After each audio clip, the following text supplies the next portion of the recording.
Hello friends, Bodo Jubinfo official YouTube channel the final official notification by grade 3 post sakri oंखारदों. So bini grade 3 आरो बेनिफ्राय बेसेबां qualification नांगौ जों details को नायगोन. Total post दङ 58 offline apply खालामनांगोन last date 31st May. So लोगोफोर नोंथांमोना हानायसेबां share खालाम and बेनिफ्राय 5000 vacancies coming soon जागासिनो दङ grade 3 grade 4 जेराव 8 pass निफ्राय नोंथांमोना eligible जागोन. बेनिफ्राय बे post बेसेबां qualification नांगौ जों दानिया details को नायनोसै. जायफ्रा आंनि channel Bodo Jubinfo channel गोदान नोंथांमोनाबो subscribe खालामना ला बेफोरबादि लेटेस्ट साख्रिनि आपडेट मोननो सो लोगोफोर जों फैबाय अफिशियेल वेबसाइटआव bodoland.gov.in देन बेयाव फैनाय लोगो लोगो फाइनाली लेटेस्ट नोटिफिकेशन ओंखारबाय बेनो जाबाय स्पोर्ट्स डिपार्टमेन्टनि सायाव दा फाइनाली अफिशियेल नोटिफिकेशन नोंथांमोना बेयाव क्लिक खालामबानो डाउनलोड खालामनानै सो नोंथांमोना डिटेल्सखौ नायनो हागोन आरो बेयाव बेसेबां क्वालिफिकेशन नांगौ जों डिटेल्सखौ नायनोसै पीडीएफ फाइलखौ डाउनलोड खालामबाय आङो एन्ड बेनिफ्राय बे पोस्टआ ग्रेड 3 आरो बे पोस्टआ जाबाय स्पोर्ट्स डिपार्टमेन्टनि सायाव फैदों सो नोंथांमोना नुनो मोनदों एन्ड बेनिफ्राय सो बिनि लास्ट डेट को जों नायगोन एन्ड बेनिफ्राय डिटेल्स को नायगोन ओके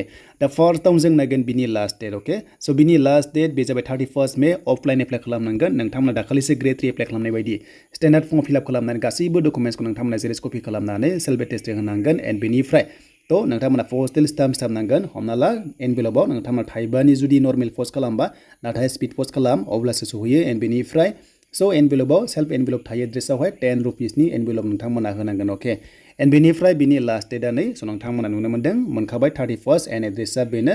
नैबे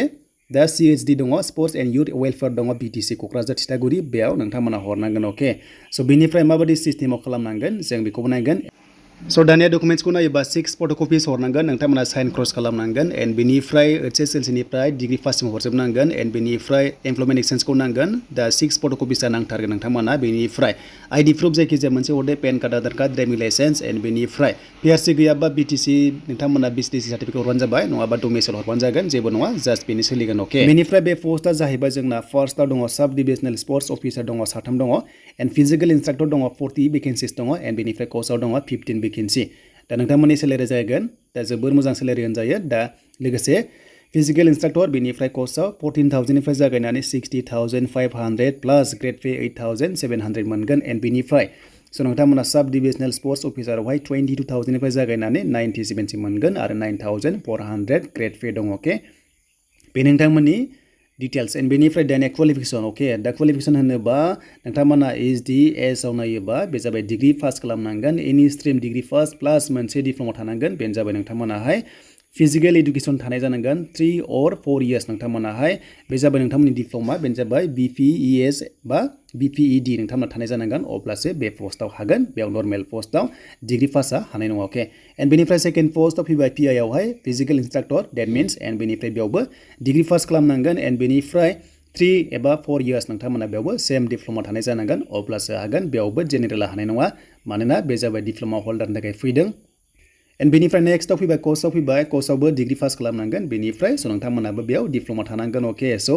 NS NIS थानाय जानांगोन अब्लासो नोंथांमोना बेयाव हागोन सो बे नर्मेल पोस्टआ नोंथांमोना मिथिबाय बे नर्मेल पोस्टआ बे जाबाय गासिबो डिप्ल'मानि गोनां बाट नोंथांमोना जेब्ला जेनेरेल पोस्ट फैगोन अब्ला हागोन स्पोर्ट्सआव ग्रेड 4 फैगोन बेनिफ्राय ग्रेड 3 बो फैगोन ओके आरो बे 5000 भेकेन्सिनि आन्डाराव गैया बे एक्सट्रा सो बे जाबाय 5000 आरोबाव ओंखारगोन जेरावनोखि नोंथांमोना ग्रेड 3 ग्रेड 4 थाबैनो मोनगोन ओके बे जाबाय स्पोर्ट्सनि बागै देन नोंथांमोनाथ' मिथिखाबाय बैसोखौ जों दाइनसै दानिया सो बैसोआ 21 years बेयाव नुदों एन्ड मेक्सिमाम 40 years नर्मेलाव बाट जोंनि एसटिफ्रा 45 years सिम बे पोस्टआव नोंथांमोना हागोन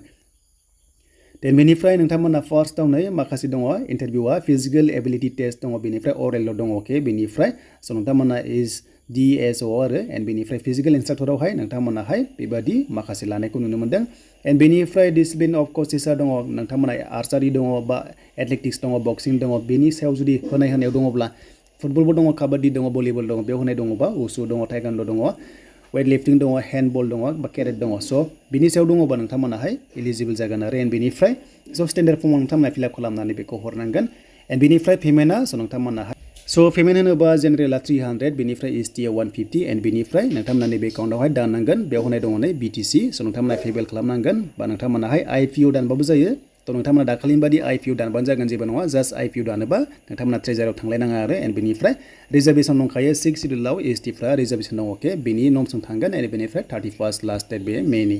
स' बेनोमोन नोंथांमोननि लेटेस्ट आपडेट बेनिफ्राय गासैबो डकुमेन्ट्सखौ जेरेक्स कपि खालामनानै स' नोंथांमोना जाहाथे हरो स' बेनोमोन नोंथांमोननि लेटेस्ट आपडेट एन्ड बेनिफ्राय नेक्स्ट फैगोन नर्मेल ग्रेड 3 ग्रेड 4 जेराव 5000 भेकेन्सिस नोंथांमोनाहाय मोननो हागोन